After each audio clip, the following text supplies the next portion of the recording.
Rádio Federal. Rádio Federal.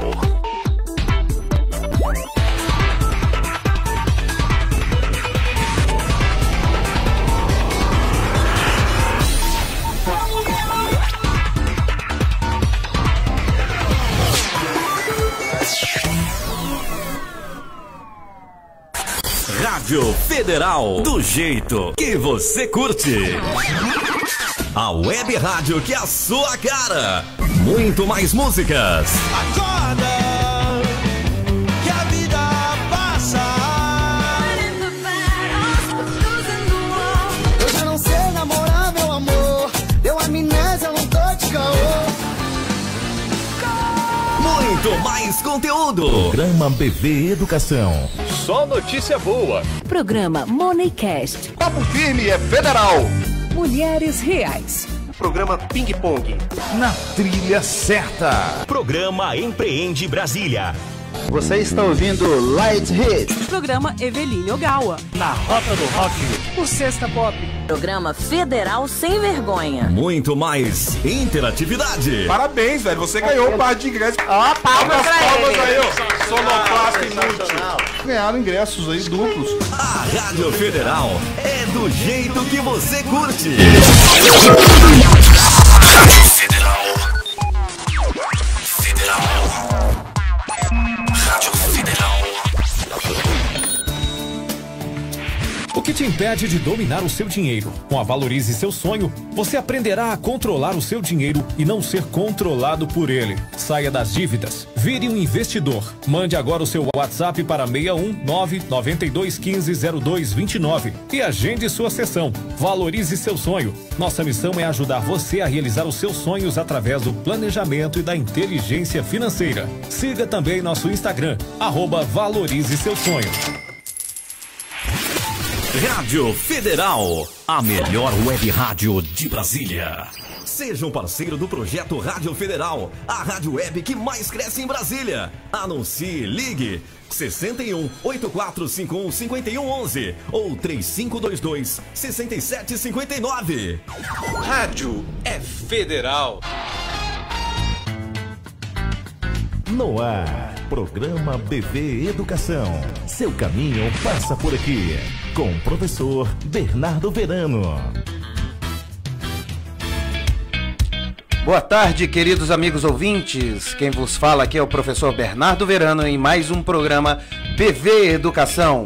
E hoje nós vamos falar de um tema bem polêmico essa semana.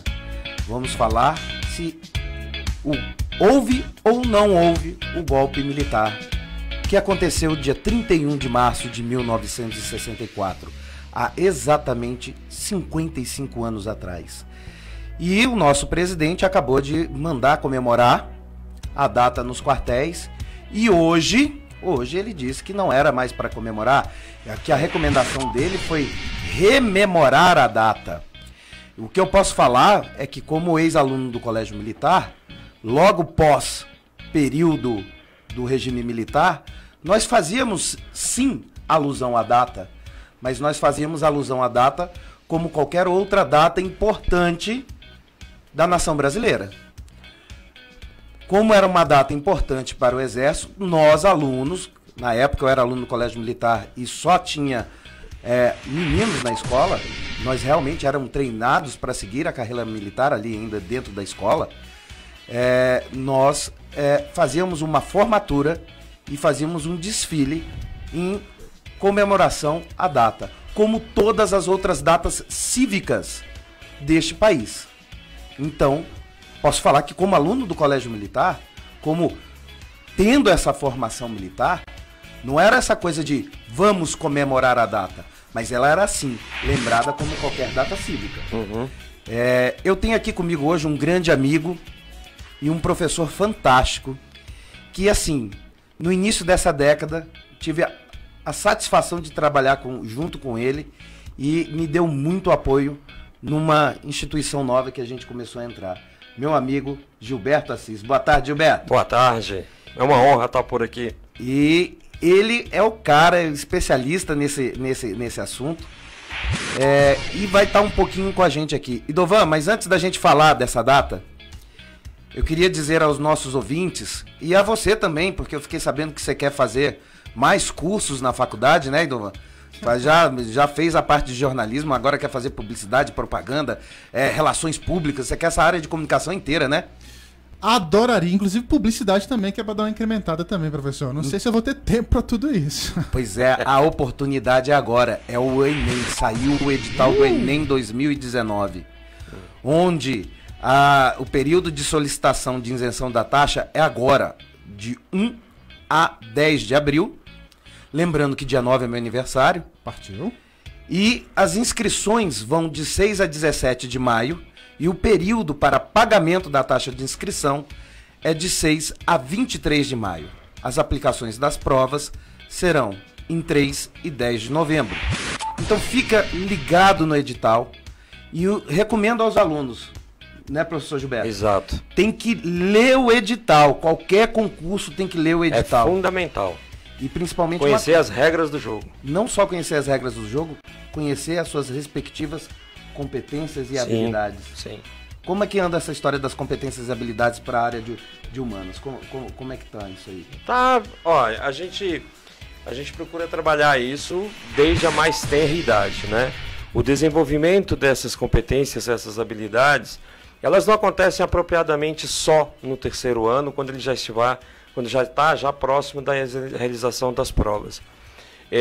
A competência e a habilidade é um processo epistemológico, certo?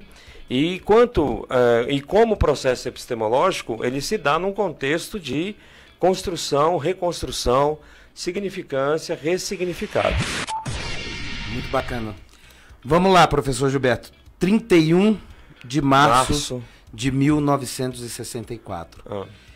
Essa data onde o Exército Brasileiro assume o governo do Brasil, não veio do nada. Não veio não caiu de paraquedas. Teve um preparo antes, teve uma situação social, um engajamento social, uma história política que diz se teve a necessidade ou não dessa intervenção aos olhos de todos os lados.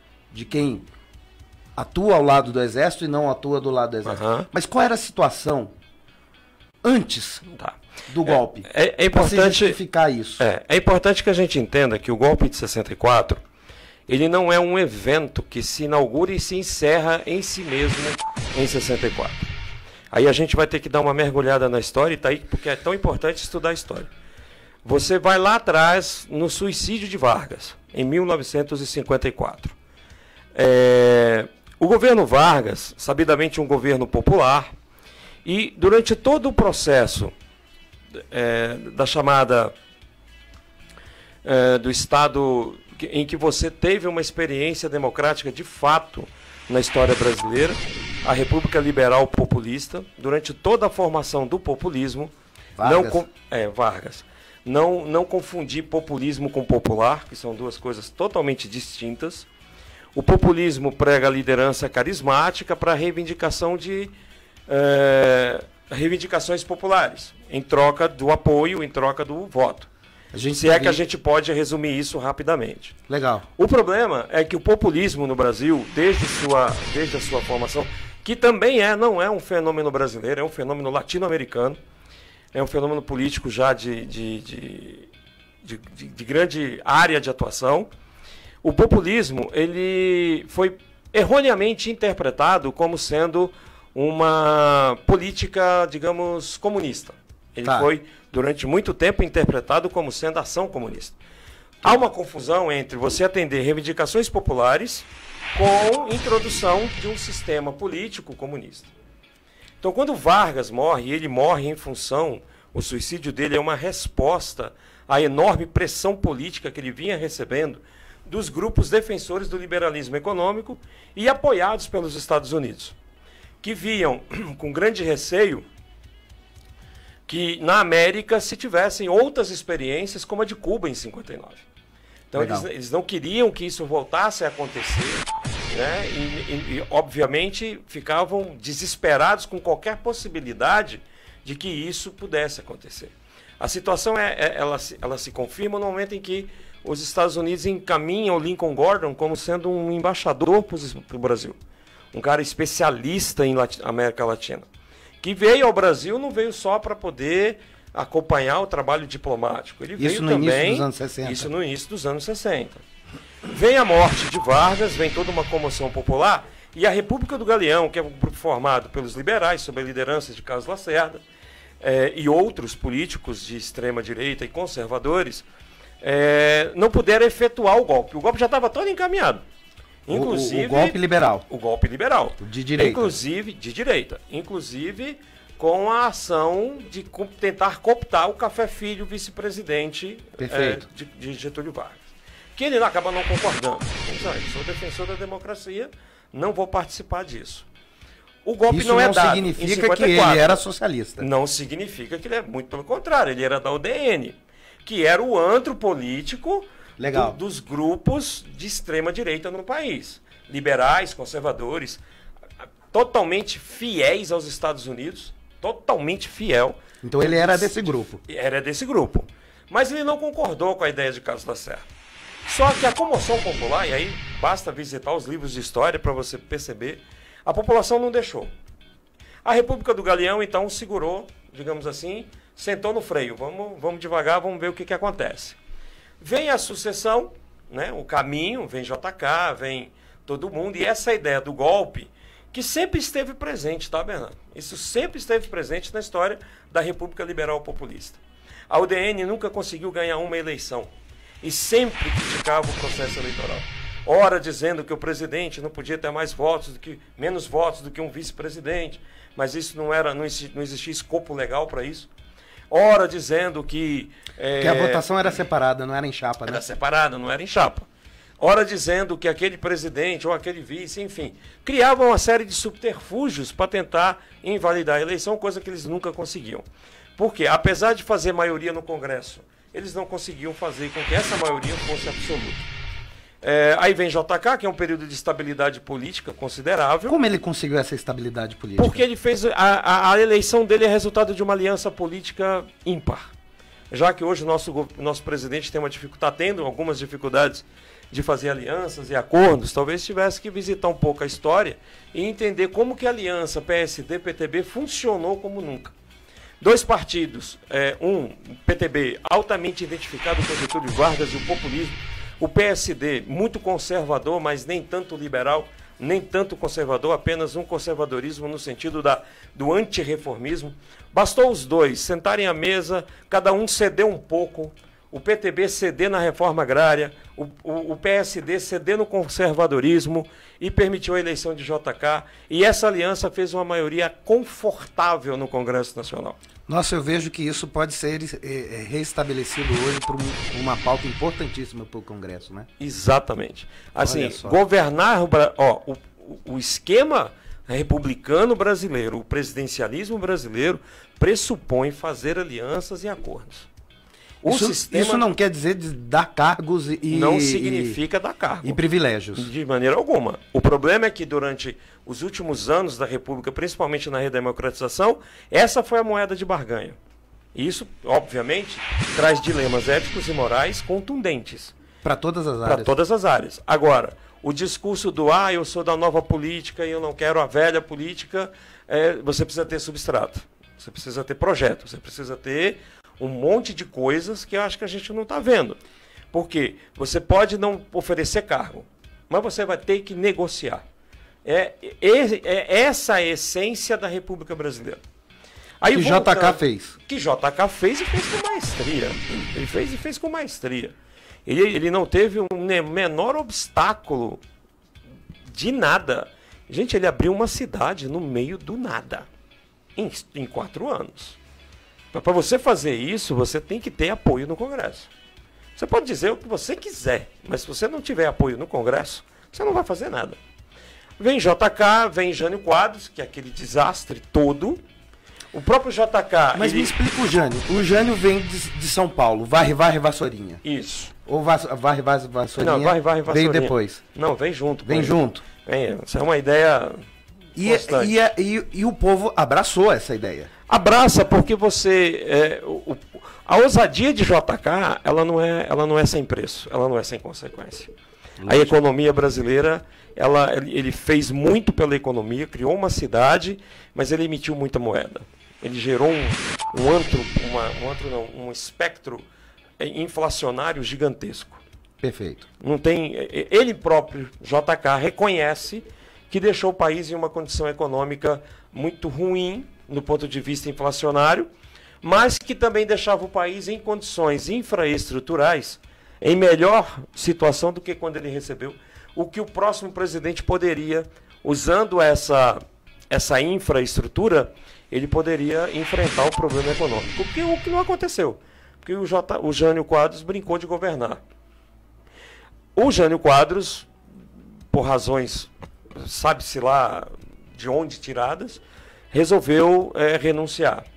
Achando que ia voltar carregado pelo povo. Achando que ia voltar recarregado pelo povo, e porque simplesmente também, eu quero crer, essa é uma percepção muito pessoal, porque quando o Jânio Quadros percebeu que a oposição do Congresso, isso nós estamos aí naquele período que todos os cientistas políticos dizem que é a lua de mel do novo presidente, 6 meses.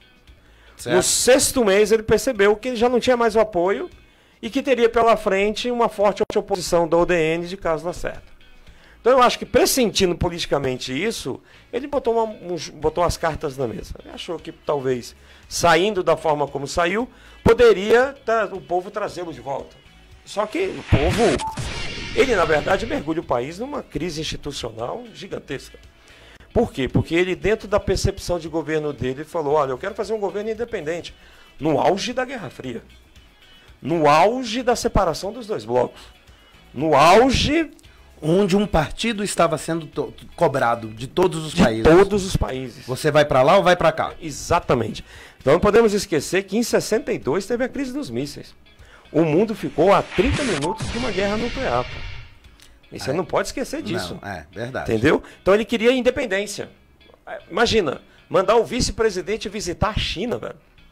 Quando os Estados Unidos declaram guerra quase que sonora a todo o bloco capitalista na sua totalidade. Ainda mais a China, que no contexto do socialismo, já havia apregoado que o socialismo da China não era o socialismo soviético.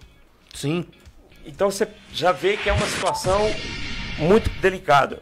Ele condecora Che Guevara. Não há nada com condecorar alguém, mas veja o contexto, a circunstância. O Jânio Quadros. Então ele criou uma situação de insustentabilidade. Que de santo também não tinha nada, Tchê. Provavelmente não. Provavelmente não. Ele mergulha o país numa crise institucional gravíssima. Os militares dizendo, não, o Jango não volta. E se voltar, a gente mata ele. O Jango, lá na China, diz, eu vou voltar, ou para assumir, ou para morrer. Vem o Brizola e diz assim, não, vai respeitar a Constituição. Você lembra da musiquinha do Brizola? Qual delas? A última, que eu conheci. Vai lá. lá, Brizola. Ah, sim. Essa sim. já foi no período da redemocratização. Isso já é um outro contexto. Isso já é uma outra jogada. A gente vai chegar lá. Vai chegar lá. O que acontece? Ele rompe a cadeia da legalidade, parte importante do Exército apoia. Veja, uma parte do Exército apoia a legalidade constitucional. Não apoia Jango. Apoia a continuidade democrática. Tá. É importante que se diga isso, para não confundir as estações. Então vamos lá, mais uma vez. Quem apoiou a legalidade democrática foi... Os exércitos do Sul. Tá. O 2º e 3º exército, se não me falha a memória. E o exército do Centro-Sul, Centro-Norte, não queria de maneira nenhuma, principalmente o comando de São Paulo, não queria de jeito nenhum o retorno de Jango. A saída, todos nós sabemos, do grande, que eu considero, o grande arquiteto da conciliação, que é o Tancredo Neves. Ele tem uma figura, quem estuda, eu sou muito encantado com a história de Tancredo Neves. Ele teve na reunião fatídica do dia 23 de agosto de 54. Ele era ministro da Justiça de Vargas, um jovem político mineiro, iniciando sua carreira, ministro da Justiça, num governo enveredado numa crise política gigantesca. E o tom conciliador dele é registrado em ata. Ele propõe a Vargas que ele peça licença por motivo de saúde para que a própria força política conseguisse encontrar uma saída para a crise instalada. Então, por aí você vê o perfil que é conservador, ele é um cara conservador, mas é um cara do diálogo, do reconciliamento, da conciliação. Vamos colocar assim, mineiro, seguindo a linha de JK. Ele, inclusive, afirmava que um político jamais deveria pular do meio-fio sem paraquedas. E faz todo sentido Faz isso todo hoje. sentido. Hoje, então, eu acho que hoje, me permita dizer, hoje, no atual contexto que nós estamos, faltam políticos dessa estirpe. Falta. Não estou falando de questões ideológicas, porque isso é inerente a todo o processo democrático, mas eu digo que falta o perfil do político sério, conservador ou não, mas que é conciliador, que é o homem do diálogo, que consegue colocar diferentes sentados à mesa. Então está faltando isso. Você não tem isso. Não só na política, mas em várias áreas. Em várias áreas. Várias mas áreas a política, hoje pelo no menos Brasil. por enquanto, que está aí gritando, né? E é o tema nosso hoje. Exato. Voltando à questão histórica, o Jango consegue, então, enfim, por ação de Tancredo Neves e outros políticos, a adoção do parlamentarismo, que permite a volta de Jango. Ele toma posse como presidente no sistema parlamentarista, sem poderes, e primeiro-ministro Tancredo Neves. Só que a nossa maturidade política não nos permite o parlamentarismo. Porque nós não temos assim uma fidelidade partidária que diga assim, como nós temos essa fidelidade, que é a base do sistema, né? Basta ver o que está acontecendo na Inglaterra hoje com o Brexit. A situação em que a Theresa May se colocou. Lá você não brinca de partido. Lá você não brinca de relação entre poder executivo e poder legislativo. Não tem isso. Não tem isso. E eu te falo, nessas minhas andanças pela Europa, a situação está conflitante, tanto entre o bloco do mercado comum europeu, quanto o pessoal da Inglaterra, do Brexit. Tá uma coisa complicada. Eles estão querendo voltar e ao mesmo tempo não voltando. Só que a comunidade europeia hoje não aceita mais a volta da Inglaterra. Exato. Só que o Reino Unido pode se desfazer se não voltar. Está complicado sério, a situação. Tá sério. Bom, mas aí voltando, Jango volta, toma posse, mas não governa. Só que o parlamentarismo, em função da nossa imaturidade política, leva o país a uma situação de insustentabilidade de governo. Porque você não consegue fazer nenhum projeto econômico, nenhuma proposta econômica andar para frente. Se não tem uma visão de governo, se não tem uma visão partidária. Se você não consegue estabelecer um equilíbrio de poder de fato. O próprio Jango chega a propor, junto com o seu ministro da Economia, o Celso Laffer, uma série de medidas que ficaram chamadas mais tarde de plano trienal. Ele propõe isso ao Congresso. Como presidente parlamentarista, ele tem autonomia essa autonomia de propor ao Congresso um plano econômico. Ele não pode exercer, ele pode até propor, mas ele não tem como executá-lo. Que mais tarde vai ficar conhecido como o plano das reformas de base. O plano trienal não anda, óbvio, por razões para lá de óbvias. Tanto que aí, quando o país chegou numa situação de imobilidade, que é proposto, então, um plebiscito, em janeiro de 63, perguntando ao povo se pode permanecer no parlamentarismo ou se volta para o presidencialismo. O presidencialismo vence com folga. Como sempre. Como sempre. Até porque é parte da nossa história, né? Está arraigado na nossa experiência política. Ele então volta e ele assume como presidente. E monta um ministério que vai tentar fazer o quê? Um painel de diversificação política para poder ter base no Congresso Nacional. Né? De novo, voltando, fazendo um paralelo com os dias atuais, coisa que o nosso presidente parece não ter tido o cuidado de fazê-lo. Né? Eu estou escolhendo pessoas, eu não estou escolhendo partidos. Está errado. Você tem que considerar os partidos sim, senão você não governa, que é o que está avizinhando por aí. Mas enfim, ele começa então a montar esse ministério. E nesse ministério, nesse grupo de pessoas, tem comunistas históricos. Isso desagrada profundamente, né, o status quo liberal e conservador do país. Como estava a UDN nisso aí? Para completar, a UDN tinha maioria no Congresso Nacional. Perfeito. Não tinha maioria absoluta, mas tinha o maior, não tinha maioria, desculpa. Tinha o maior número de deputados e o maior número de senadores, mas não compunha a maioria do Congresso, né? Beleza. Bom, aí o que acontece? Todos os projetos do governo entram invariavelmente numa discussão que não leva à aprovação, até chegar ao comício, e aí o que antes era uma situação política, no nível entre os poderes, vai cada vez mais chegando para a sociedade. A sociedade vai se radicalizando, ela vai se posicionando. Exemplo do que aconteceu no ano passado. Uma radicalização profunda vai se estabelecendo, vai se instaurando no país. Você tem a formação da Marcha da Família com Deus pela Pátria e Propriedade, de um lado, que acontece em São Paulo, em resposta à passeata, que acontece no Rio de Janeiro. Então você tem esses dois movimentos, que vão refletindo a radicalização política que a República Liberal Populista tinha ficado quietinho, recolhida lá uma década.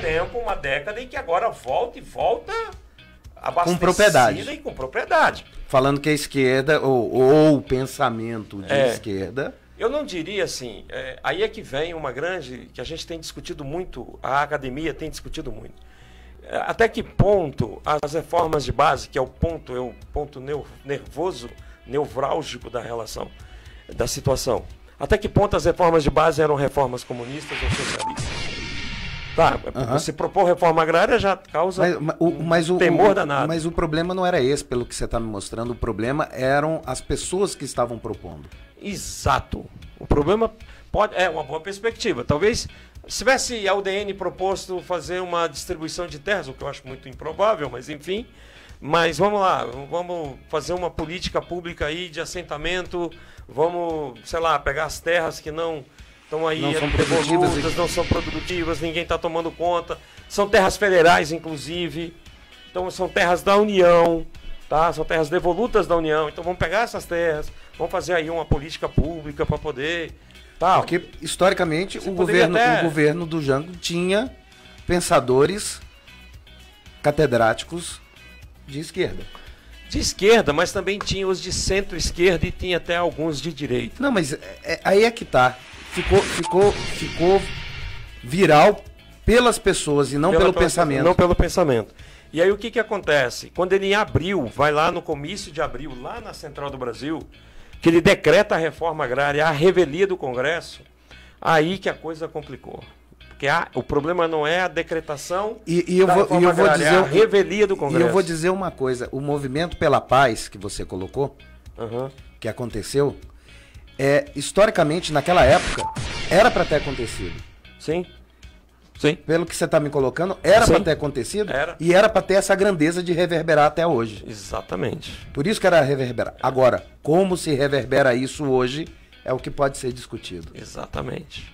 O que acontece é que, a partir daí, o grupo golpista formado pela extrema-direita, a liderança de Carlos Lacerda, Magalhães Pinto e outros, Amaral Peixoto e outros políticos, com apoio estadunidense.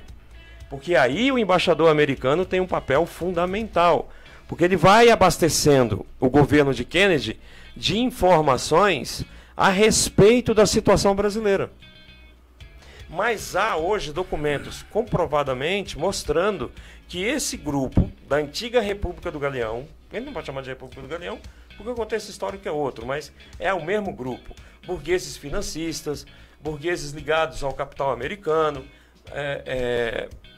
o status quo dominante da economia brasileira, conservadores e políticos da estirpe de Carlos Lacerda, Magalhães Pinto, Amaral Peixoto. E membros das forças militares, dentre os quais o general Olímpio Mourão Filho. Né? Então você tem aí um séquito de pessoas que começaram a perceber que esse governo, ou foi vendida essa ideia, de que o governo Goulart era um governo sabidamente comunista e que iria dar um golpe. Há historiadores que defendem que, na verdade, você teve um jogo de golpe contra golpe. Nada impede de que o João Goulart pudesse dar golpe também. Como o vestibular encara isso? O vestibular... Golpe contra golpe? Não, ele não coloca isso. Não, no vestibular, porque isso ainda é uma questão, por exemplo, que a academia ainda se debruça. Então você não tem uma coisa que... alguma pesquisa definitiva nesse sentido. Então, o que tem de fato? Você tem um grupo que é popular, populista, e um grupo que não é. Que entende que ser populista e popular é comunismo. Erradamente. Agora, é um Mas governo... pelo contexto histórico que a gente está vivendo, nessa época, ou eu sou União Soviética ou eu sou Estados Unidos. Não tem meio termo. Tanto que as comunicações entre o embaixador americano e John Kennedy são... tem um filme documentário que é muito legal da galera assistir, que é A Noite que Durou 21 Anos. Ele conta... Tem no Netflix. Tem no Netflix. Ele conta todo o processo com documentos diplomáticos do arquivo americano. Então ali você nota que o golpe ele foi sendo construído. Ele não foi uma coisa do tipo assim, olha, vamos esperar o momento em que a gente vai chegar. Tem que ter o ápice. Então, tem uma frase que até no impeachment da Dilma, o Aécio Neves usou de forma, não sei se pensadamente ou não, mas enfim, é uma frase até uma frase cuja semelhança do contexto nos assombra. Quanto pior fica, quanto pior estiver, melhor para nós. Essa é a frase que o Lincoln Gordon diz para as pessoas que o visitam aqui em Brasília. Carlos Lacerda, Magalhães Pinto, Amaral Peixoto. E a presença americana no golpe, ela não se dá no dia do golpe, ela se dá bem antes. Lógico. Os estados de São Paulo e Minas e Rio de Janeiro recebiam dinheiro dos Estados Unidos à revelia do poder central. A rodovia Amaral Peixoto, por exemplo, no Rio de Janeiro, ela foi construída com capital americano, com aporte de capital americano. Direto das empresas. Direto das empresas americanas, subvencionadas pelo capital americano, pelo poder americano. Que bacana. Então, aí, para você perceber que entrou-se numa situação de insustentabilidade. E aí, a apregoada quebra da hierarquia. O Brasil é uma anarquia. O Brasil está uma bagunça. Cara, é porque você tem um conflito político de largo espectro que está envolvendo a base da República e que você não sabe que caminho que vai acontecer. Você não sabe para que lado vai. Nesse meio tempo, você tem um presidente que é populista, que negocia, que atende reivindicações. Isso é próprio do populismo. Angariar apoio mediante a troca de apoio às reivindicações. É o que ele vai fazer com a revolta dos subtenentes e dos sargentos da Marinha. Ele vai chegar lá e vai dizer assim, da Aeronáutica e da Marinha, o que vocês querem? Queremos? Então tá, eu dou. Só que os militares consideram isso quebra de hierarquia. E é quebra de hierarquia mesmo. Porque quem negociou o fim da sublevação, que era uma sublevação militar, não é uma sublevação civil. O cara não foi pra rua pedir, fazer greve. Entende? Então, essa revolta dos marinheiros, por exemplo, ela foi ficou conhecida como essa revolta? Revolta dos marinheiros. Dos marinheiros. Ele vai ao Rio de Janeiro para poder negociar com eles. E ele quando próprio. Ele retorna, o próprio Jango, quando ele retorna, ele é preso. É colocado no avião e vai para o Rio Grande do Sul. Aí você tem, no dia 1º de março, a fatídica sessão do Congresso Nacional declarando o cargo vago. Coisa que não estava, o presidente estava em solo nacional. Tanto que essa sessão, há 4 anos atrás, foi anulada pelo Congresso em outra sessão solene, reconduzindo o João Goulart à condição de ex-presidente, com pagamento, inclusive, de indenização e tudo mais que essa decisão significa. Então ficou a vacância no governo federal. No governo federal, declarada erradamente. Ranieri Mazzilli, que é o presidente da Câmara, assume interinamente quando se forma um comitê revolucionário sob a liderança de Castelo Branco. E aí tem uma coisa que eu não falei até agora, que é fundamental. A ESG, a Escola Superior de Guerra, que foi criada pelo Dutra lá em 1947, com dois objetivos. Treinar os oficiais brasileiros para o combate ao comunismo e combater o comunismo. Perfeito. E é uma academia formada à luz da Academia Americana de Fort Knox. Então ela tem o mesmo papel que tem as academias americanas. Então a ESG é o centro doutrinário do regime. O comando revolucionário todo estudou na ESG. Todos os presidentes militares saíram da ESG, que é uma puta escola, inclusive, hoje em dia. É uma senhora instituição. Agora, a ESG é o centro que vai emanar todas as ideias, todas as informações, toda a estrutura do regime militar. O Ranieri Mazzilli assume e presidente interino, tanto que se você entrar no site do Palácio do Planalto, na Galeria dos Presidentes... Ele está lá? Ele está lá, a sessão está lá, ela não pode ser retirada. Eu vi ele hoje, pesquisando. Isso. Ele está lá, inclusive a sessão, a quantidade de gente que estava lá, os deputados, os senadores, todo mundo que estava lá, declarando o cargo vago.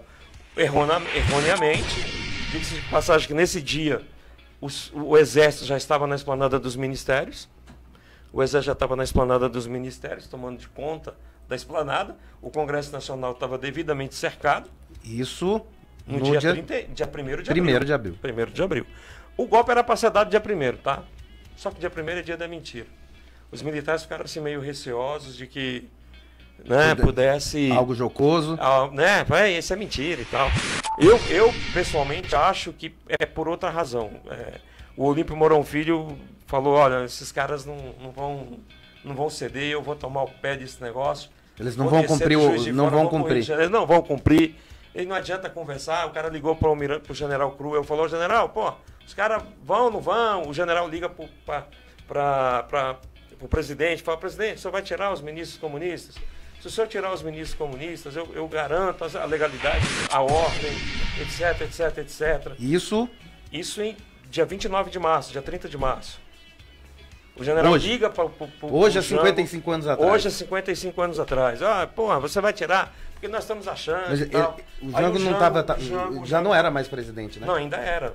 29 de março ele ainda era. Não, eu não vou tirar, é um absurdo isso daí. Não tem nada a ver com comunismo, general. Isso aí é invenção da mídia, não sei o que e tal, né? Faltou um joguinho de cintura aí também. Eu não sei se faltou jogo de cintura, é aí que a academia está debruçando. Não sei se é jogo de cintura. Eu não posso garantir que era falta de jogo de cintura. Jango tinha plena certeza que grande parte do exército o apoiava. Ele pode ter sido ingênuo? Acho difícil. Um político da estirpe dele? Acho muito difícil. Porque os Estados Unidos convidou Jango no início de 62. Não, no início de 64, eu acho. Agora a data está me faltando aqui, mas Jango visita os Estados Unidos. Sabe onde é que ele é recebido pelo presidente Lincoln Gordon? Na base aérea de Saratoga, em Miami. E ele desfila com o presidente pela base aérea para ele poder perceber o poderio americano. Isso está no filme do dia que durou, a noite que durou 21 anos. Ele é para hoje urgente. Cara, tem que assistir esse filme. Hoje as pessoas têm que chegar em casa, se você estiver em casa, pega esse filme e assiste. Tem no YouTube também, ele é livre. Cara, ele é muito bom. A noite que durou 21 anos. Legal. Ele é didático, ele é histórico, ele é subsidiado. Não tem como duvidar daquilo que está sendo colocado lá. Inclusive, muitos políticos que eram da base de apoio do Jango dão entrevistas. Os que sobreviveram, né? Lógico. Dão entrevistas e você tem entrevistas de época, de jornais da época, aquele repórter Esso. Vários deputados dando entrevistas à época. É muito legal. O fato é que, dia 31 de março, nosso amigo Olímpio Mourão Filho desce para o Rio de Janeiro e fala, vou descer, se chegar lá tiver resistência, quebra o pau. Não teve. Porque o Rio de Janeiro, porque você tem uma tríade, São Paulo, Minas e Rio, né, que apoiam o golpe. Então ele não vai encontrar resistência. É a base do Brasil. É a base. Aí estava ali o status quo dominante, estava a nossa estrutura econômica, estava tudo ali, né? Jango é mandado para o sul, vai para o Uruguai, e aí o resto da história a gente já sabe, morre lá.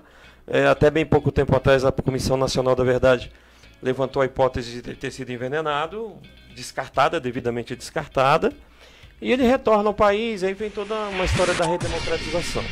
Agora, o golpe militar é golpe, ele não tem o que discutir isso. É golpe. É golpe. O Congresso... É o golpe apoiado pelos Estados Unidos para manter o status quo. Para manter o status quo. Com medo de uma América socialista.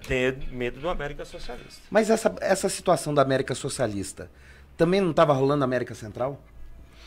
Olha, Bernardo, é o seguinte, você tem os... Essa confusão toda não estava rolando? El Salvador e por aí vai embora? Mas isso é na década de 80. Já na década de 80. Década de 80.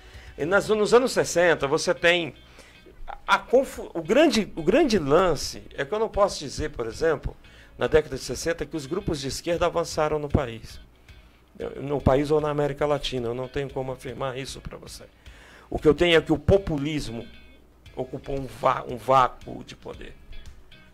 Dando uma assistência à população carente. Exato, em troca de voto. O modelo democrático implantado na América Latina e no Brasil principalmente permitiu isso. Nós tivemos uma experiência democrática em que o populismo fez graça. Tivemos o golpe. Legal, então resolvemos. Golpe. É golpe. Ponto. Teve a vacância, o Congresso se reúne. Veja bem. E quando é vai cair no colo do Castelo Branco? Ele assume interinamente também, meio que interinamente, mas aí já são aprovados pelo Congresso Nacional os atos institucionais. O que é um ato institucional? Ele não rasga a Constituição, ele não pega a Constituição de 46, rasga e joga fora. Ele cria uma excrescência jurídica chamada ato institucional. Tem norma, parece norma constitucional, tem jeito de norma constitucional, mas ele não precisa passar por votação. Legal. Ele é baixado. Então é um decreto que se transforma em norma agora. Constitucional, tá? Que é o ato institucional. Você teve 17 atos institucionais. Vamos chegar num importante daqui a pouco. Teve 17 atos institucionais. Eu acho que hoje a gente vai dar o golpe no Luciano. Vamos direto aqui, invade o programa dele, né? E aí, vamos dar o golpe no Luciano.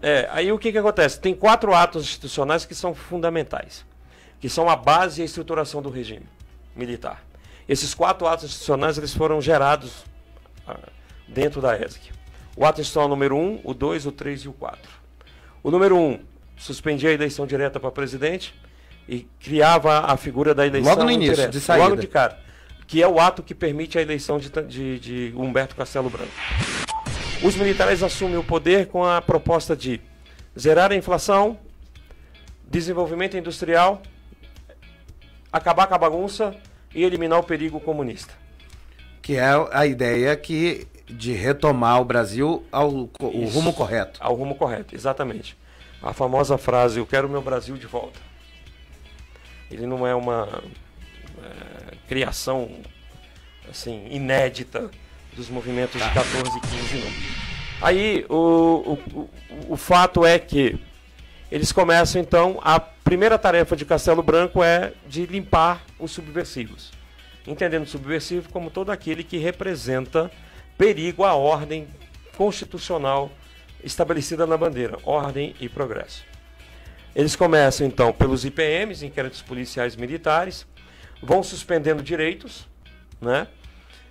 Vão investigando. E no início, a população, como ficou? Apoiou. Apoiou no início. Apoio. Isso é inquestionável. Empresas, população, questionam, assim, apoiam. Porque o Brasil vivia numa situação, de uma era de muita de crise, e chega alguém prometendo calmaria. Porra, na hora. Você vai querer sossego, né? Você quer sossego na sua vida. Eu quero, tu quer, todo mundo quer. Então quando chega um cara e diz assim, ó, vou acabar com essa bagunça aí. E essa bagunça chama-se comunista. Só que aí a propaganda do regime começa a dizer que é subversivo aquele que subverte a ordem estabelecida. Então eu não vou aceitar que você venha falar em coisas que agridam o nosso jeito de ser. Então eles começam perseguindo comunistas, obviamente, são presos, governadores de origem que são comunistas históricos são presos, né? Por exemplo, Miguel Arraes no Rio Grande, em Pernambuco, ele é preso, né?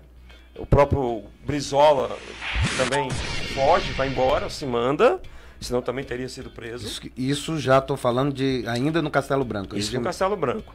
Então ele começa a ordenar o regime. Cria a Lei de Segurança Nacional e a Lei da Imprensa, que é para poder já controlar o processo. As informações. Por quê? Grande parte você também tem na imprensa essa divisão. Uma imprensa que assume o lado, ou A ou B, e uma imprensa que, em nome da isenção, vende o seu serviço. Não vou entrar em detalhes, mas teve um grande grupo de comunicação no país que há coisa de uns 6, 7, 8 anos atrás veio a público dizer que errou historicamente em apoiar o golpe. né? E o seu presidente veio, fez um editorial, nós erramos, pedimos desculpa. Eu pessoalmente acho que é de um cinismo atroz, inquestionável, mas enfim. Era uma época que cobrava posições. Ele assumiu e errado, nós erramos e pedimos desculpa. Depois de 650 mil pessoas mortas, fica meio esquisito de ficar pedindo desculpa, mas enfim. Costa e Silva colocou a ordem na casa. Ordem não. No regime. Castelo Branco colocou e estruturou o regime, certo? Beleza. Ele baixou os 4 atos institucionais, não tem mais eleição para presidente, não tem eleição para governador e nem para prefeito. E o Congresso Nacional também passa por modificações, sendo que parte dele, principalmente do Senado, passa a ser indicado, o famoso senador biônico, tá? A proposta dos militares é: eu assumo, faço a limpeza, elimino o perigo comunista, recoloco o Brasil na condição econômica favorável. Deu certo. Não vou dizer para você que não deu. Deu. A inflação despencou. A inflação era 46% ao ano, desceu para 12%. Você teve reativação do comércio, mercado interno, recuperação do salário. O começo foi eufórico. Foi muito bacana. Então ali, o começo, eu vou situar para você, o começo vai até 68. De 64 a 68. E o do primeiro general vai até 67. O primeiro general, o Castelo Branco, vai até 67. E aí depois vem Costa e Silva, de vem 67 a 68. O Castelo Branco, aí você tem outra coisa importante.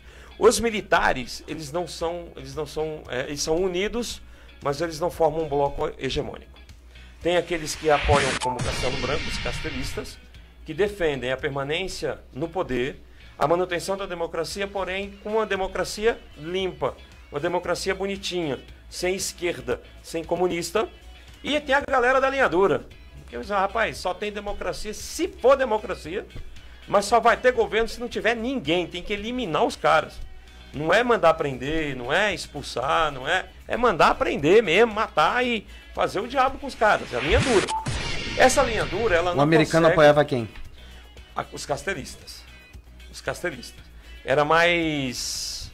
Como é que eu vou dizer para você? Era mais fácil, era mais cômodo para o presidente americano você apoiar uma ditadura que não é tão ditadura, porque tem eleição. Mas até 67, era ditadura ou não era? É uma pergunta aqui que uma ouvinte nossa aqui mandou. Não, era ditadura ou um regime autoritário logo no início? Era um regime autoritário. No início? No início, ele era um regime autoritário, isso não tem o que discutir.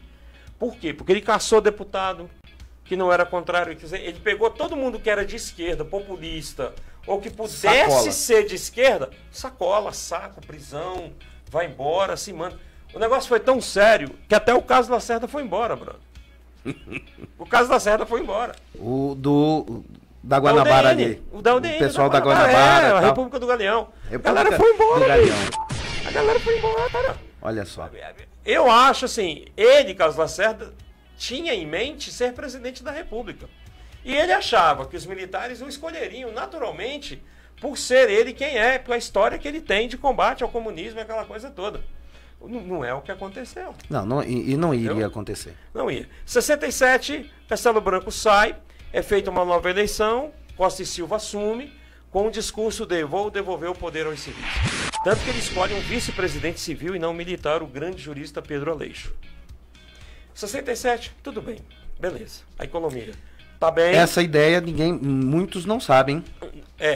Mas ele escolheu o Pedro Aleixo, um civil, né, moderado, não era nem conservador e nem liberal, era um cara muito moderado e era um grande jurista. Os caras que estudam direito aí sabem que ele escreveu obras e mais obras sobre o sistema jurídico brasileiro. E ele foi escolhido a dedo. Foi escolhido a dedo com a aprovação dos militares, da ESG, para que ele pudesse ser o vice-presidente. Em 67, ele assume com a promessa de devolver o poder aos civis o mais rápido possível. Materializa essa promessa na escolha de um vice-presidente civil. Só que 1968, Bernardo, é o ano de 1968. Já começa em maio as barricadas de Paris, é proibido proibir o vento da liberdade. E é um vento que soprou no Ocidente e no Oriente. Foi uma primavera árabe mundial. Começou em maio. Primavera árabe mundial. Começou em maio, com as barricadas de Paris, com os estudantes invadindo a Sorbonne e exigindo mudanças educacionais a mudanças políticas. vai para Praga, na primavera de Praga, no bloco socialista, com os estudantes da Tchecoslováquia dizendo nós não, e operários, estudantes e operários, artistas intelectuais, dizendo no regime comunista. No regime comunista. Nós não somos obrigados a seguir a União Soviética. Nós temos o nosso próprio socialismo, que é sob o controle dos operários, que é sob o controle dos estudantes, que é sob o controle dos artistas, e não de políticos burocratas, uma confusão daquelas. A União Soviética não conversa, ela manda os tanques. E pronto. Invade e desce o cacete em todo mundo. Uhum.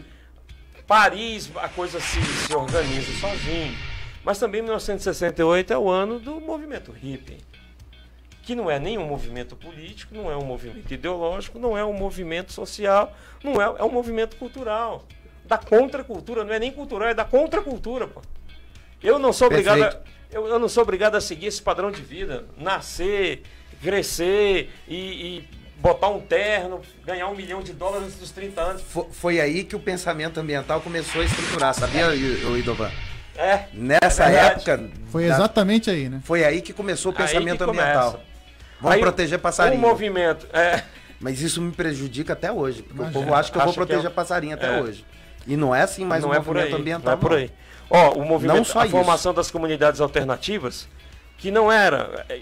Por que é um movimento difícil de ser combatido? Os Estados Unidos ficou numa situação...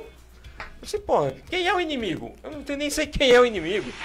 Os caras querem paz e amor, sexo, drogas e rock and roll, Woodstock. Os caras, pô, por que eu tenho que seguir? Eu quero viver uma vida aqui que eu não preciso jogar adubo em tudo quanto é lugar que eu vá. Eu posso me alimentar daquilo que a natureza me der. Eu não preciso usar açúcar refinado. É um povo mais livre. Porra, mais livre, liberdade. Por isso que eu brinco, é o vento da liberdade, Bruno. E ele chegou ao Brasil, meu amigo. E chegou aonde que ele chegou? Nos estudantes do fundão do Rio de Janeiro. Querendo uma reforma educacional. Querendo mais investimento na educação. As manifestações vão acontecendo e vai chegar a mais famosa delas, que é do Calabouço, que era o restaurante do fundão. Pô, o restaurante universitário é chamado de Calabouço. Pense você na qualidade da comida que era servida. Começaram questionando a qualidade da comida.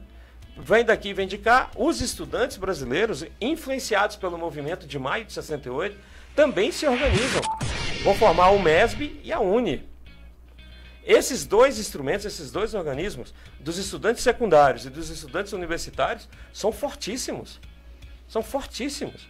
E eles vão protestar e se organizar. Num desses, o Edson Luiz é morto pela polícia dentro da universidade. Para tu ter uma ideia, para as pessoas terem uma ideia, os caras velaram o corpo do estudante morto na mesa do reitor da universidade. Botaram o cara lá. Foi nessa época que o tanque entrou na UNB. Mais tarde. Mais tarde. Resultado disso. Aí o que acontece? Os estudantes vão para a rua. Aí você tem a passeata dos 100 mil, que a polícia desfez na base da metralhadora. Da base da metralhadora. E o Costa e Silva tentou, há de se reconhecer isso, ele tentou negociar com os estudantes. Ele chama os estudantes a Brasília. Recebe-os no Palácio do Planalto e ele recebe a proposta dos estudantes de fazer o ensino. Que já que nós somos educadores, era uma proposta de ensino libertária. Você tinha que estudar basicamente 2 disciplinas, a língua e filosofia. O pensar. Estruturar o pensamento. As outras disciplinas vinham ao longo das suas opções. Então era um negócio, a universidade demorou. Ele recebeu os caras, mas não tocou para frente. A ponto dos estudantes da UNE no Rio de Janeiro fazerem a reforma à revelia da própria universidade. Mudarem os cursos universitários à revelia da própria universidade. Então, aquele clima que em 64 foi forte, em 68, Bernardo, voltou com força. Voltou com força. E não teve o contraponto. Esse movimento causou um alarme maior ainda da linha dura. A linha dura, tá vendo aí? Isso aqui dá pra ficar conversando. É nisso aí, ó, tá vendo? Isso aí, tá? Aí o que acontece? O Costa e Silva, ele vai tentar, e vai fracassar retumbantemente, de negociar uma saída para isso. Os estudantes começam essas manifestações e começam a criticar o regime militar abertamente, apesar de ser um regime autoritário, controlado pela imprensa. A imprensa, por sua vez, vai conseguindo se safar um pouco da lei de imprensa e vai fotografando, tem fotos no Jornal do Brasil da aí, polícia então, batendo nos estudantes, né? A linha dura do Exército. A linha dura falou assim, não, vamos parar Peraí. com esse negócio. Vamos voltar para a Ó, ordem. para aí que esse negócio não tá certo não. Costa e Silva sai, que data? Ele não chega a sair. Olha o que acontece. Dezembro de 68, a situação está insustentável. Por que ela fica insustentável? Em setembro, início de agosto, o Márcio Moreira Alves ocupa a tribuna do Congresso, faz um discurso altamente explosivo e, de certa forma, ofensivo às Forças Armadas.